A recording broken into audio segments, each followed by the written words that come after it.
Assalamualaikum warahmatullahi wabarakatuh. Kami dari kelompok E akan mempresentasikan hasil revisi dari visualisasi Forbes 2015 Companies. Di sini ada pendahuluan pertama-tama yang akan dibacakan oleh Saudara Faiz. Ya, nah jadi di sini ada pendahuluan dari data yang akan kami visualisasikan. Ada dataset yang digunakan adalah dataset Forbes 2015 Companies yang berisi daftar perusahaan-perusahaan di dunia yang masuk peringkat Forbes Top 2000 Companies di tahun 2015. Dan itu di bawahnya ada link dari dataset yang kami gunakan.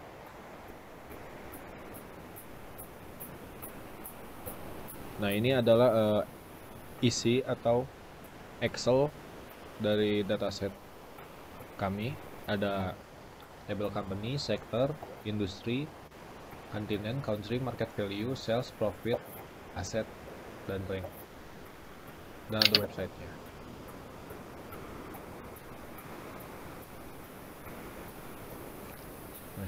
Visualisasi data. Visualisasi data merupakan suatu proses yang digunakan untuk mempresentasikan data dengan cara penerapan elemen visual, yakni diagram, grafik, maupun peta. Dengan visualisasi data yang tergolong kompleks, numerik, dan bervolume tinggi akan lebih mudah diproses dan dibaca secara visual. Selanjutnya di sini ada pengertian Power BI. Power BI adalah kumpulan layanan perangkat lunak, aplikasi, dan konektor yang bekerja bersama untuk membantu Anda membuat, berbagi, dan menggunakan wawasan bisnis dengan cara yang paling efektif melayani Anda dan bisnis Anda. Layanan Microsoft Power BI, terkadang disebut sebagai Power BI Online, adalah bagian SAS atau perangkat lunak sebagai layanan dari Power BI.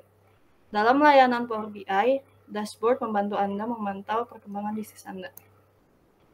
Dan di sini ada diagram yang kelompok kami pakai di dashboard kami, yaitu ada pie chart, map, multi-row chart, dan clustered bar chart.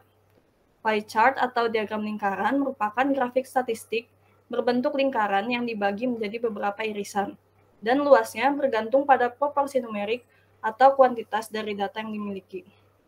Selanjutnya ada map atau disebut juga kartogram, merupakan diagram yang digunakan dalam pembuatan peta yang menggunakan suatu perbandingan. Dalam pembuatannya digunakan peta geografis tempat data terjadi. Lalu ada multi-row chart, adalah jenis visualisasi kartu di Power BI yang memungkinkan Anda mengelompokkan dan menampilkan nilai dalam bentuk ringkasan. Apabila diperlukan penyajian data berupa beberapa nilai, maka multi-row chart adalah cara yang tepat. Dan yang terakhir, ada cluster bar chart. Di sini dia akan menampilkan lebih dari satu seri data dalam kolom horizontal tergugus. Setiap rangkaian data berbagi label sumbu yang sama, sehingga bar horizontal dikelompokkan berdasarkan kategori. Lalu selanjutnya terdapat implementasi. Yang pertama di sini ada sum of profits by company, di mana perusahaan dengan profits tertinggi dipegang oleh perusahaan Fannie Mae, diikuti dengan Freddie Mac dan ICBC. Dan berdasarkan sektor finansial, yang memegang posisi dengan profits tertinggi masih dengan perusahaan Fannie Mae, lalu Freddie Mac dan ICBC, lalu ada China Construction Bank, dan seterusnya. Di sini Fannie Mae memegang profit sebesar 84. Lalu kalau kita lihat di company values, di sini ada beberapa ringkasan dari jumlah market value, jumlah profits, lalu ada rank, dan juga jumlah sales. Nah, kalau misalnya di sini sudah diurutkan berdasarkan rank tertinggi itu yang ditentukan oleh Forbes, dipegang oleh ICBC. Ini ICBC kalau kita klik, dia dari sektor finansial.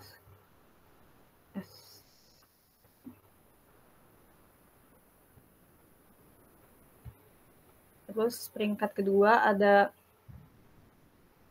China Construction Bank.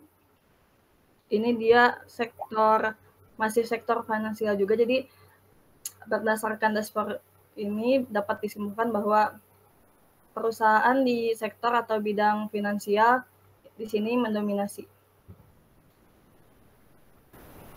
Ya, selanjutnya ada sum of profit by country. Bisa dilihat di sana ada gambar peta. Jadi apa sih isi dari gambar itu? Jadi bubble-bubble itu adalah termasuk bubble-bubblenya berwarna biru dan merah. Jadi yang merah itu yang paling terbesar, di mana itu ada di Amerika. Nah, bubble-bubble itu adalah letak dari perusahaan-perusahaan yang masuk di Forbes Top 2000 di tahun 2015. Terus ada company sektor. Apa sih company sektor itu? Jadi company sektor itu ada company dan sektor. Ada nama company dan sektor apa yang company itu lakukan. Nah, terusnya tadi di company values itu kita bisa sort, bisa klik titik 3. Nah, urutkan menurut. Nah, itu urutkan menurutnya bisa diganti-ganti, bisa profit, rank, sales. Coba kita profit.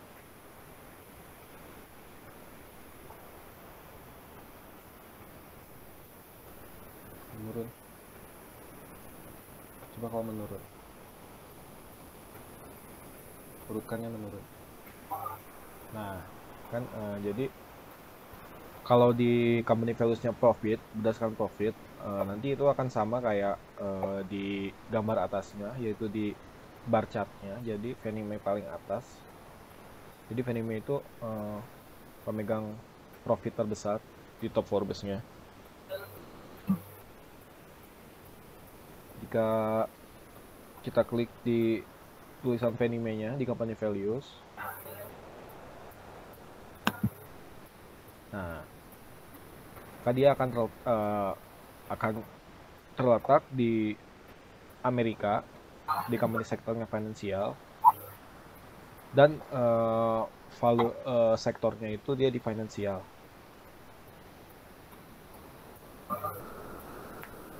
Coba klik perusahaan yang lain. Apple, contohnya Apple.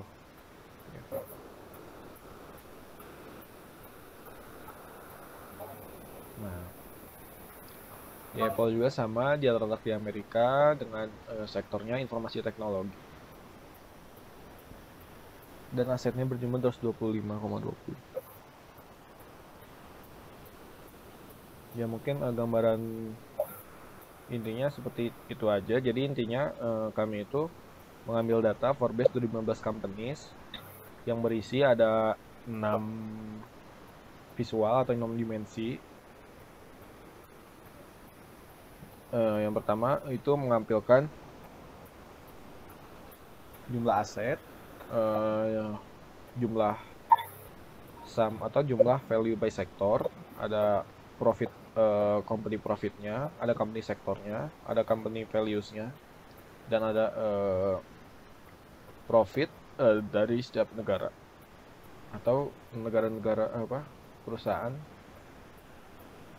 negara tempat di mana perusahaan itu berada. Sekian mungkin. Tutup aja, Kir. Sekian presentasi dari revisi visualisasi Forbes 2015 companies dari kelompok kami. Mohon maaf apabila ada kesalahan. Wassalamualaikum warahmatullahi wabarakatuh. Terima kasih.